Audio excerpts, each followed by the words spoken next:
Hi, my name is Jeroen and Leenarts. I am the iOS Developer Relations Lead at Stream. We at Stream are very excited to be able to support iOS Conf SG through our sponsorship. At Stream we created the #1 chat API for custom messaging apps, build real-time chat messages in less time, rapidly ship in-app messaging with our highly reliable chat infrastructure and feature-rich SDKs, improve your overall app, conversion, engagement and retention.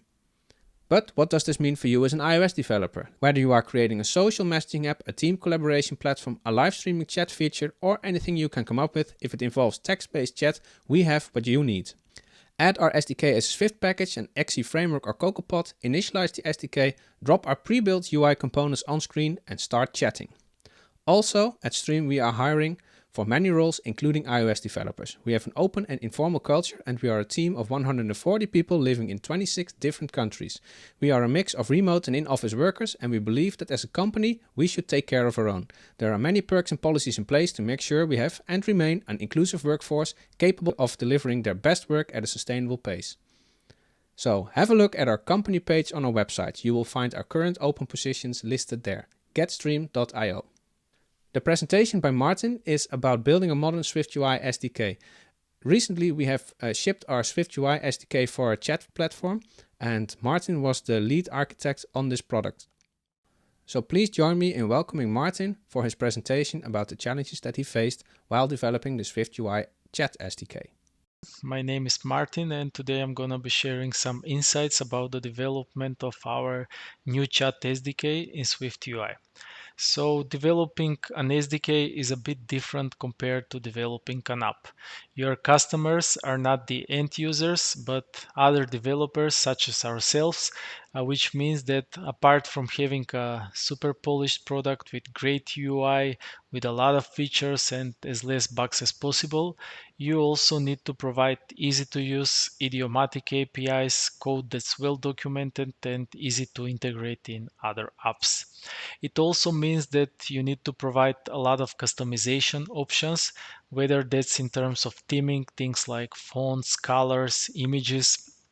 You also need to provide things like swapping views. So for example, if the integrator wants to use another view for certain place, they should be able to provide this, and also possibilities to extend the functionalities of the SDK to suit the integrator's needs. While doing this, you also need to provide stable APIs that won't change a lot over time, thus reducing any migration overheads that your customers might have. With all that said, we already provide an iOS SDK here at Stream, and that one is developed in UIKit. And why we've decided to go with a new SDK in SwiftUI from scratch? Well, basically the reason is to provide the best possible experience depending on the UI framework that you are using for developing iOS applications. So if you want to use SwiftUI, you can of course use SwiftUI wrappers around UIKit views, but it's a bit harder to customize those views. You have to go back to the UIKit context, to the UIKit patterns and everything else. And here, if you have an SDK in SwiftUI, it's a lot easier and it fits your patterns and mindset and architecture probably that you have. So it's a lot easier to use the SwiftUI SDK. And also it's SwiftUI from iOS 14 is quite stable and is very interesting for our use case because the declarative nature of SwiftUI is perfectly suited for a chat experience where you have a lot of events happening. So you have reactions, you have replies to messages, which means that frequent redraws of the view hierarchy are needed, and that's why SwiftUI is a really great fit for our SDK, and it's also a great fit in terms of the customization options that are required by our SDK. So when we talk about the components that we have decided for our SwiftUI SDK to go with three big types of components. So we have screens, stateful components, and stateless views. So our screens are basically easiest to integrate out of the box solutions that come with default behavior, which means that you can't really customize them much unless it's things like fonts, colors, images, and that's about it. As you can see here in the example, it's quite easy to integrate such experience. So after you set up the SDK, you can just create a view which is the chat channel list screen, and basically you have the full chat experience. However, usually integrating apps would require some customized behavior, and that's why we offer stateful components, which are also very easy to integrate, and they offer default behavior, but as long as you need it. So if you want to customize things, then that's quite easy. So you provide your own views and then you inject them to our view hierarchy via a view factory, as we will see later on, which offers a lot of possibilities in terms of customizations. And basically, this is the recommended approach that we offer when you integrate the SDK, because you get the state of the views, and you also get possibilities to inject your custom views at certain slots in the SDK. However, if the chat use case that you want to integrate in your app doesn't fit the components that we offer, you can create your own components, but you don't have to start from scratch in these situations. So you can utilize our low-level client combined with our reusable components that are part of the bigger components that we saw in the previous examples. And basically here you need to provide the state, and you can provide the state either by using our existing view models, or you can implement your own data sources, and those don't have to be view models. It can be anything that your current app architecture uses. So now that we know about the higher level components, let's see which decisions we've made in terms of customizing the SDK. So as I've mentioned before, we allow possibilities to extend the fonts, colors, icons of the SDK, then some presentation logic like display name of things, date formatters, other types of formatting, then the text used throughout the application, and so on and so forth. And we also provide possibilities to swap views at certain places with your own implementation. So now let's see how we can customize the theming of an application to fit the rest of the application. So the chat experience fits the rest of the application. So we have color palette, fonts, and images, and you instantiate those objects, and you override the property that you want customized. The example here, we modify the tint color of the application. Then we modify the font, which, let's say we don't want to use footnote bold, but the regular footnote font. And also we replace the laugh reaction icon with some system image from SF symbols. And we use all these to create our appearance object, which is then used by the stream chat context provider object, and then it's available throughout the whole SDK and even in your own views.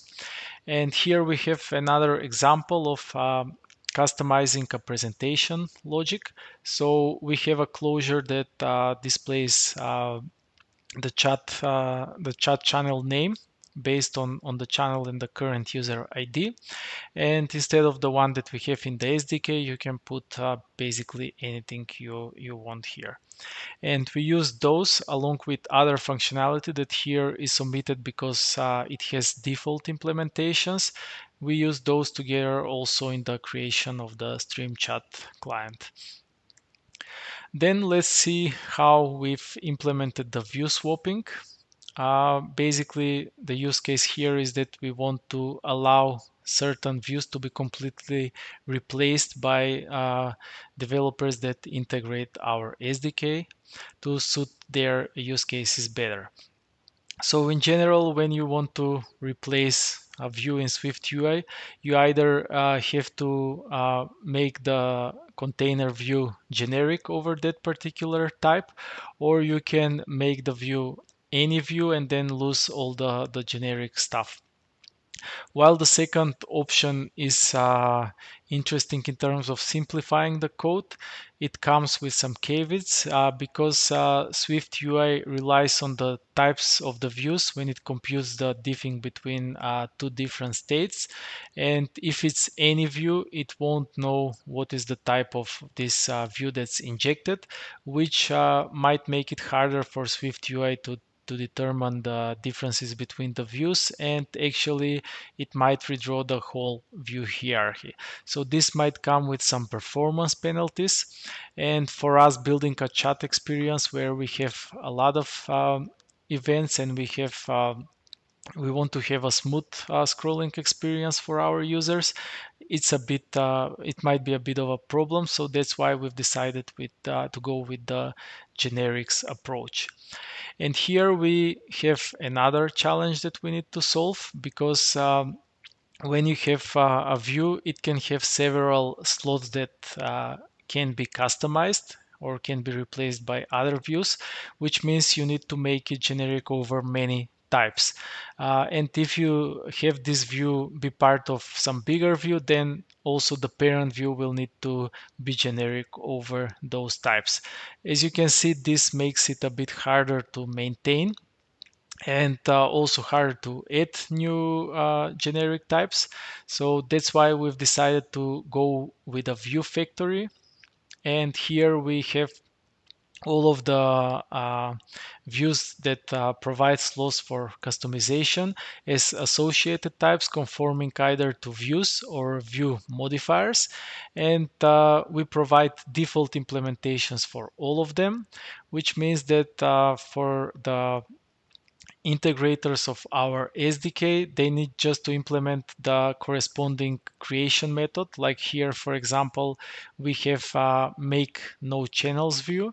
And if they want a different view when there are no channels, they just need to implement this method and not deal with all the generic things that we have. And here is an example of chat channel list view from the SDK. And you can see that it's only generic over the view factory. And whenever we need to access some particular view, like here in the last line, we have the channel destination, which is provided by a closure. We can access this via the view factory. And this simplifies things a lot for us. And here is an example how you can implement your own custom factory. So you just select the views that you want to replace, and you provide your own logic for those particular views, and they will appear in the given slot. Next up, let's discuss a bit about the message list. So there are a lot of interesting things here, but in the interest of time, we will discuss just a few of them.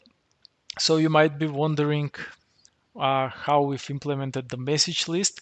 And basically, we've decided to go with a lazy vstack and a scroll view.